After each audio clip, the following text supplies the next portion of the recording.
Assalamualaikum warahmatullahi wabarakatuh. Bertemu lagi dengan saya Dr. Hewan Ihsan Sumirat di channelnya Dr. Hewan Ihsan Sumirat. Pada kesempatan kali ini saya akan mencoba menjelaskan. Ini ada dari pertanyaan teman-teman. Pertanyaannya adalah, Dok, kenapa kitten yang baru lahir dan belum kemana-mana, belum makan, ya, cuma di kandang doang, terus nggak interaksi sama kucing yang lain, cuma sama induknya aja, kok bisa ada cacing dan cacingnya banyak? Yang keluar banyak, saya nggak tahu ya banyaknya segimana. Oke, itu pertanyaannya, dan memang iya ya, kok bisa? Kenapa? Ingin tahu jawabannya? Kita lihat yang mau lewat.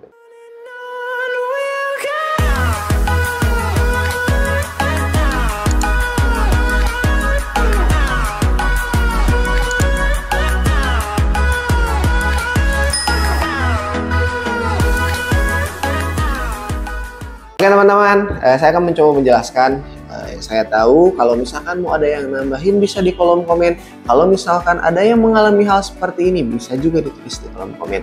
Nah, sebelumnya saya udah pernah menjelaskan di konten sebelumnya, nanti saya tulis di deskripsi, saya terangkan di deskripsi itu mengenai pemberian obat cacing pada kitten, waktu pemberian obat cacing pada kitten. Nah, nanti kalau misalkan memang terbukti cacingan, silahkan mengikuti arahan dari video sebelumnya. Nanti di deskripsi saya terangkan. Oke, nah jadi gini teman-teman. Tadi pertanyaan udah ya di awal. Jadi begini, yang pertama yang mungkin terjadi adalah induknya itu pasti cacingan. Pasti cacingan. Penyebarannya gimana, Dok? Ada beberapa cacing teman-teman yang menyebar itu secara vertikal. Artinya dari induk ke anak secara langsung. Artinya melalui susu. Yang namanya kitten itu nggak mungkin nggak nyusu kalau ada induknya, dan induknya mau menyusui itu pasti nyusu sama induknya. Nah, ada beberapa jenis cacing yang sistemnya vertikal, jadi menyebar melalui susu. Nah, kalau misalkan induknya memang cacingan dan cacing itu bisa menyebar melalui susu, itu anaknya otomatis akan tertular. Secara otomatis pasti akan tertular. Oke? Nah, dan itu bisa menyebabkan walaupun dia masih kitten dan belum berinteraksi dengan siapapun, dengan kucing manapun kecuali induknya, itu pasti kena.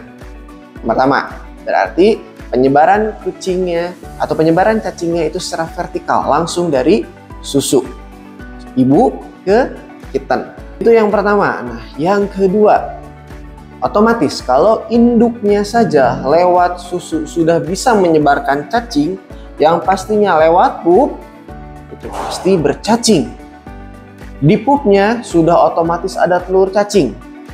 Oke, kok bisa dari pupnya? Nah, sekarang gini, anak pun biasanya kan suka main tuh di terbox. Terboxnya ketika dia pup, itu di terboxnya langsung diambil sama kitanya. Itu kemungkinan dari penyebaran dari pupnya itu nggak bisa terjadi atau bisa ditekan prosesnya. Tetapi kalau misalkan di terboxnya standby nih 24 jam di dalam kandang, otomatis ketika dia pup dan pupnya tidak langsung dibuang, penyebarannya bisa lewat pupinya, pupi induknya terutama ya, karena anaknya pasti suka main-main di terbox ya, kocek pasir.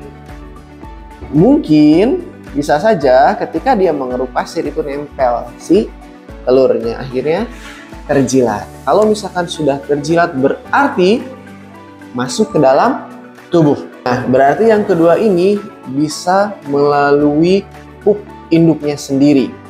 Yang ketiga, kalau misalkan induknya kutuan nih induknya, oke, dan kutunya itu banyak banget, itu juga bisa menjadikan faktor beberapa jenis cacing yang akan menyebarkan ke anaknya atau kittennya. Nggak mungkin dong kutunya terus banget di induknya, pasti ada nempel di anaknya. Dan ketika nempel di anaknya itu, sebagai dia vektor itu akan menyebarkan si cacing itu. Oke, nah yang ketiga dari vektor dari kutu. Baik, tadi itu yang ketiga. Sekarang yang terakhir.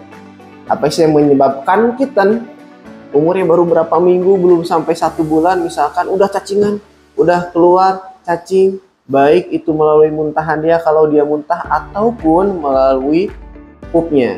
Nah, yang terakhir ini adalah lalat teman-teman, parasit lalat.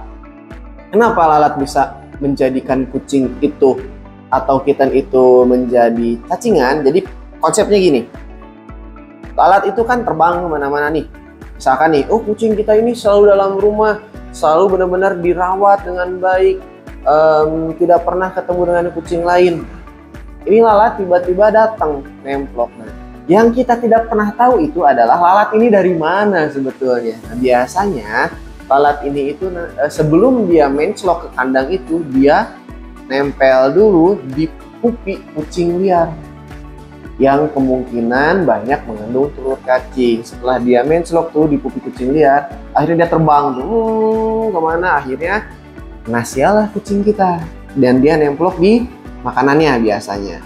Oke, atau misalkan menclok di tempat spot-spot di kandang dari kucing kita.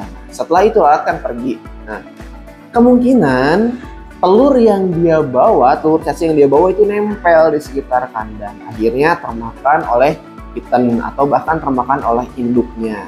Yang tadinya induk sama kittennya tidak cacingan, akhirnya bisa menjadi cacingan hanya karena lalat saja. Oke, itu mungkin penjelasan dari saya kenapa kitten yang umurnya baru beberapa minggu itu sudah bisa terkena cacing. Oke, mudah-mudahan bermanfaat. Terima kasih untuk menonton video ini sampai akhir. Jangan lupa subscribe, like kalau misalkan video ini dirasa bermanfaat, dirasa menurut Anda, wah bagus nih.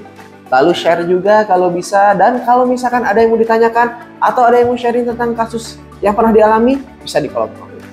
Terima kasih. Wassalamualaikum warahmatullahi wabarakatuh.